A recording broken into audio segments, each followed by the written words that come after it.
இப்போ நம்ம பார்க்க போகிற டிஷ் வந்து ஒரு சூப் ஐட்டம். இது வந்து நம்ம ஆட்டுக்கால், இது நம்ம பாயான்னு சொல்லுவோம். அதை வச்சு ஒரு செட்டிநாடு ஸ்டைலில் பண்ண போகிறோம். இப்போ பார்க்க போகிற ஐட்டத்தோட பேர் செட்டிநாடு ஆட்டுக்கால் சாறு. இப்போ வாங்க நம்ம அதோட தேவையான பொருட்கள் என்னென்னு பார்த்துட்டு வருவோம். ஆட்டுக்கால் 4 number, whole garam masala 10 gram, ஜீரகம் 5 கிராம், சோம்பு 5 கிராம், செட்டிநாடு கரம் மசாலா 10 கிராம், வெங்காயம் 50 கிராம், தக்காளி 50 கிராம், மிளகாய்த்தூள் 10 கிராம், தனியாத்தூள் 10 கிராம், மஞ்சள் தூள் 1 சிட்டிகை, கருவேப்பிலை 5 கிராம், பச்சை மிளகாய் 3 நம்பர், இஞ்சி பூண்டு விழுது 15 கிராம், துவரம்பருப்பு 50 கிராம், முழு தனியா 15 கிராம், குருமிளகு 10 கிராம், உரித்த பூண்டு 1 நம்பர், சமையல் எண்ணெய் தேவையான அளவு, உப்பு தேவையான அளவு. இதோட தேவையான பொருட்களை பார்த்தோம். இப்போ நம்ம இது சூப் மாதிரி பண்ண போகிறோம். இதோட செய்முறை விளக்கம் எப்படி அப்படின்றத பார்ப்போம். ஒரு சின்ன பேன் எடுத்துப்போம். அதில் வந்து கொஞ்சம் வதங்கிறதுக்காக ஆயில் போட்டுக்கோங்க. ஆயில் நல்லா சூடானதுக்கப்புறம் கொஞ்சம் ஹோல் கரம் மசாலான்னு சொன்னேன், பட்டை லவங்கம் ஏலக்காய்,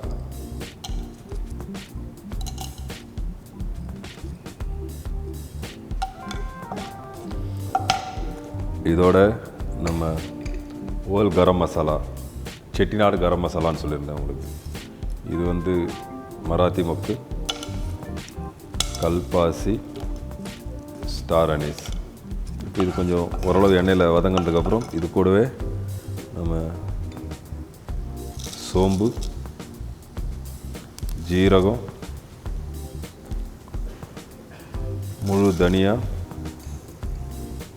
குருமிளகு, ஃப்ளேவருக்காக பூண்டு நல்லா நசுக்கி சாப் பண்ணி வச்சுருக்கிறது இதோடு சேர்த்து வதக்குறோம். இது நல்லா வதங்கி வாசனை வெளியே வரும்போது நமக்கு கீறி வச்சிருக்கிற பச்சை மிளகாய், வெங்காயம் இதோடு சேர்ந்து வதக்கணும்.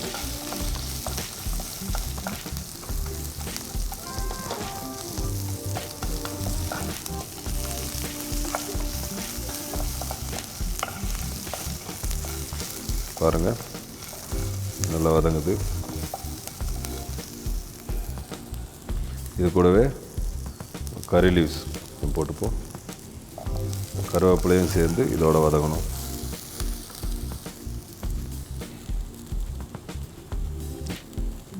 இது கொஞ்சம் வதங்கி வந்ததுக்கப்புறம் நம்ம இஞ்சி பூண்டு பேஸ்ட்டு இதோட சேர்த்து வதக்குறோம். அதுக்கப்புறம் நம்ம இதுக்கு தேவையான மசாலாக்கள், மஞ்சள் பொடி, மிளகாய் பொடி, தனியா பொடி, இது மூணுத்தையும் போட்டு இதோட கொஞ்சம் வதக்கிடும்.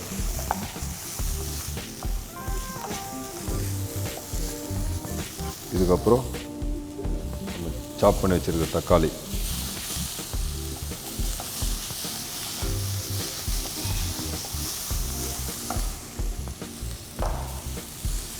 தக்காளி இதோட வதங்கி வந்ததுக்கப்புறம் இது கூட நம்ம ஆட்டுக்கால் பாயா கடையில் உங்களுக்கு நல்ல இது கருகி ரெடி பண்ணி கொடுப்பாங்க, அதை இதோட சேர்த்து வதக்கிடணும். இது வதங்கிட்டு இருக்கும்போது இந்த சூப்பு திக்காக வரணும் அப்படின்றதுக்காக நம்ம துவரம்பருப்பு ஆட் பண்ணுவோம். இதோட துவரம்பருப்பு சேர்த்து வச்சுக்கிறோம். இப்போ இதுக்கு கொஞ்சம் தேவையான அளவு உப்பு சேர்த்துக்கலாம்.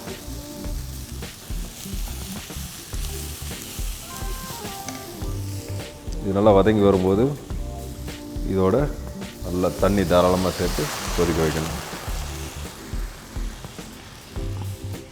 பாருங்கள், இது நல்லா கொதித்து இந்த பாயா அந்த ஆட்டுக்காலோட மசாலாவோட சேர்ந்து கொதித்து வருது. இது எப்படி ஒரு 1/2 ஹவராவது நல்லா கொதிக்க வைக்கணும். தண்ணியோட நல்லா மூடி வச்சு கொதிக்க வச்சிங்கன்னா அந்த ஆட்டுக்கால் வந்து நல்லா சாஃப்டாக குக்காய் வரும். குக்காய் வந்ததுக்கப்புறம் நம்ம இது நல்லா ஒரு ஸ்ட்ரெயினர் எடுத்து வச்சு இதை அப்படியே வடிகட்டுவோம். இது வடிகட்டும் போது இந்த ஆட்டுக்காலை மட்டும் நம்ம தனியாக ஒரு பவுலில் எடுத்து வச்சுப்போம். பாருங்கள்,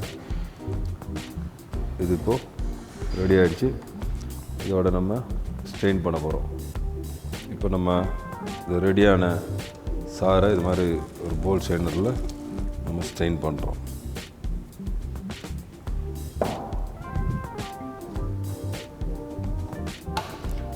இதை நல்லா ஸ்ட்ரெயின் பண்ணி எடுக்கணும். இதில் நம்ம இந்த காலை மட்டும் தனித்தனியாக எடுத்து வச்சுப்போம். மற்றதெல்லாம் வந்து இது நல்லா ஸ்ட்ரெயினரில் இந்த சாரோடு சேர்த்து நல்லா வடிகட்டி எடுக்கிறோம்.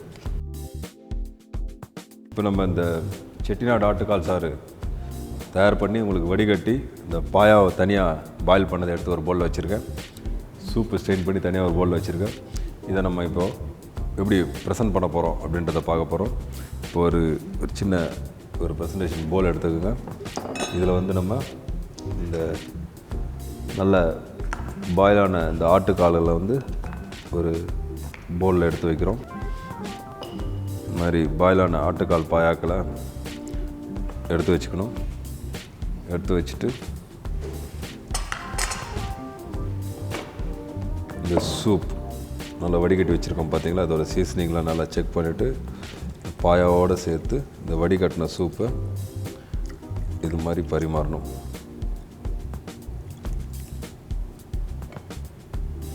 இதுக்கு கார்னிஷாக அதாவது அலங்கரிக்கிறதுக்கு பார்த்திங்கன்னா சாப் பண்ண கொத்தமல்லி இது மேலே போடலாம். அதுக்கப்புறம் கொஞ்சம் ஃப்ரை பண்ணி வச்சுருக்கிற கறி லீவ்ஸ்